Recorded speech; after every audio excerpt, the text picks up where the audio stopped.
देखाइरहनु भएको छ। तर हाम्रो पालपालीहरू हेर के भएको, मैले गफ लाउनु मात्रै भयो, न ताली बजाउनु हुँदैन। एकचोटि हल्ला चाहियो टुडी खेलमै दिनुपर्छ कान्छी छोरीको तपाईँलाई धेरै माया गरेको गीत पछिल्लो समय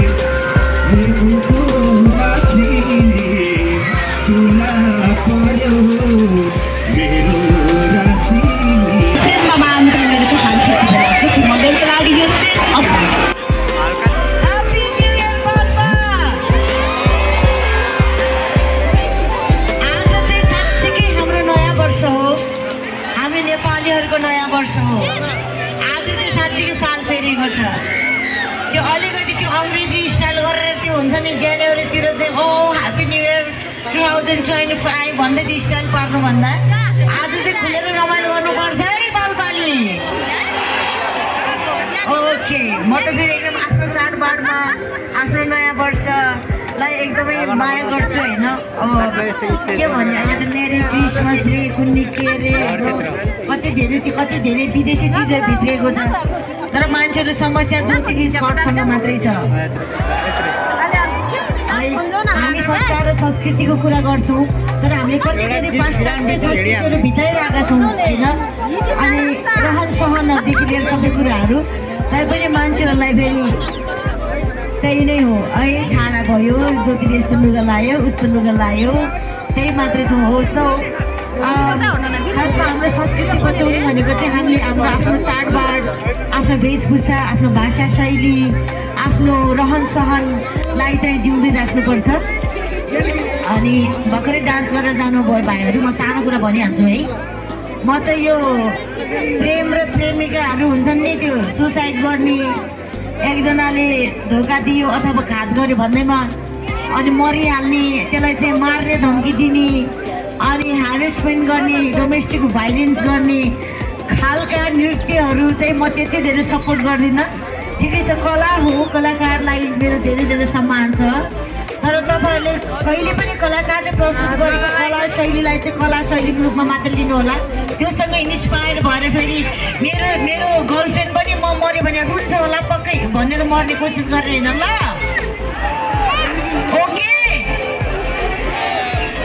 स्पेसली केटीहरू बदनाम हुने डरले, समाजले के भन्ला भन्ने डरले हामीले गलत बाटो अपनाइरहेको हुन्छ है।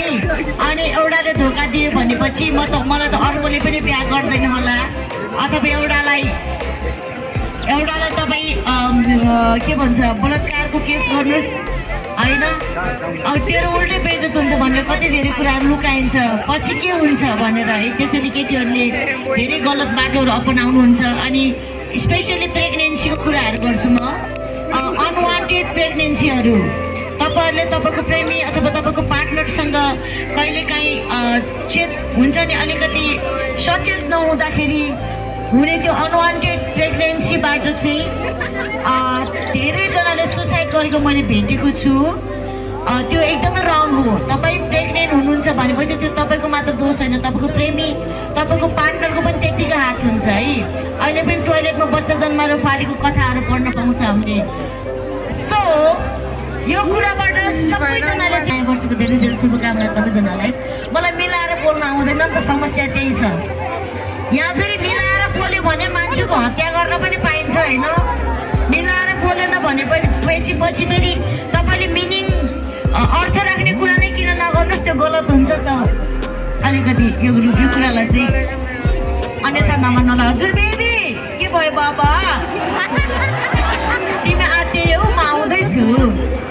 र साथसाथै स्टेजमा आज आगमन भएको छ, फेरि पनि एउटा स्टेज सेयर गर्ने मौका मिलेको छ। मेरो अत्यन्तै आदरणीय दाइ, मेरो गार्जियन पनि हो, हामी जस्तो बङ्गालीहरूको गार्जियन है। दाङको धेरै त्यस्ता कलाकारहरू हुनुहुन्छ जसलाई अप्ठ्यारो पर्दाखेरि जहिले पनि दुःख सुखमा साथ दिनुहुन्छ।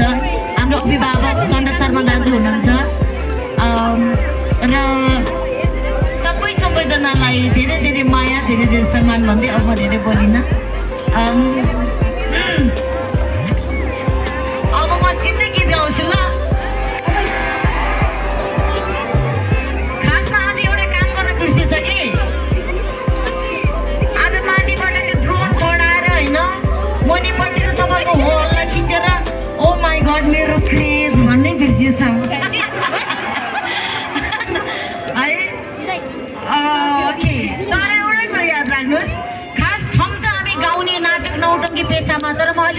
वेलकम गर्छु। सो यो उपस्थिति आज नयाँ वर्ष मनाउनको लागि हुनुभएको छ र कतिपय त हामीलाई पनि माया गरेर आउनु भएको छ। सबैजनालाई धेरै धेरै धेरै धन्यवाद छ। फेरि पनि एकचोटि नयाँ वर्षको धेरै धेरै शुभकामना। Happy new year Palpa. आफ्नो छेउछाउमा बच्चाहरू हुनुहुन्छ भने टेक केयर गर्नु होला। बच्चाहरू तथा महिला दिदीबहिनीहरू छ भने केटाहरू अलिकति डिसिप्लिन भएर बस्नु पर्यो है।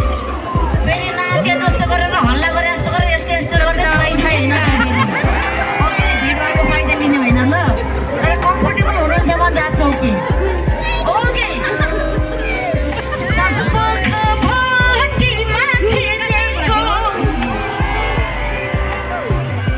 आफ्नो फेरि गीतै पनि अलिक रियलिस्टिक मात्रै हुन्छ कि भट्टी छिर्ने केटा पढे डबल मिनिङ भन्छ होइन। तर म चाहिँ हुन्छ त्यो धेरै ठुलो कुरा गर्दैन। कलाकारितामा एउटा इन्टरटेनमेन्ट मनोरञ्जन मात्रै भन्ने पनि एउटा विधा हुन्छ। सो म चाहिँ मनोरञ्जनको लागि मात्रै गाउँछु।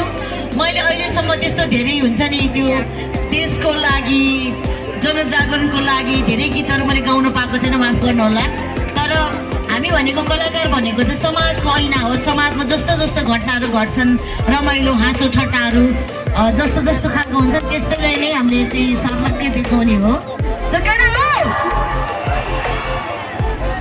आज चाहिँ ह्याप्पी न्यू इयर हो, छिर्ने होइन त बर्थडे।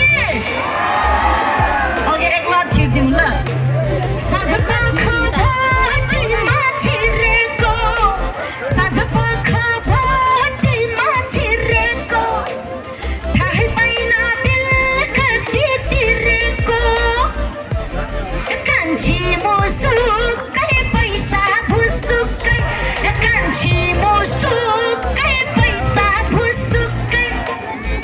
अब कान्छी मुसुको भन्छ तपाईँहरू पैसा खुसुकी भन्ने ल।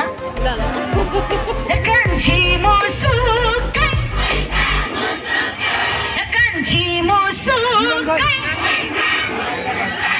ओके यो चाहिँ कान्छाको लाइन हो। अब कान्छीको लाइन गाउँछु। नाको फुली टल्केको टिलीले, नाको फुली टल्केको टिलीले, सोल्टी राजा तीन पेगमै फिलीले, पैसा हरला कै सोल्टी सर्लकै, ए पैसा हरला कै सोल्टी सर्लकै। अब सोल्टी सर्लकै भने पालो तपाईँहरूको है त। ए पैसा हरलकै, ए पैसा हरलकै, ए कान्छी मुसुकै, ए कान्छी मुसुकै। ओके ट्र्याक बजाउनुहोस् त।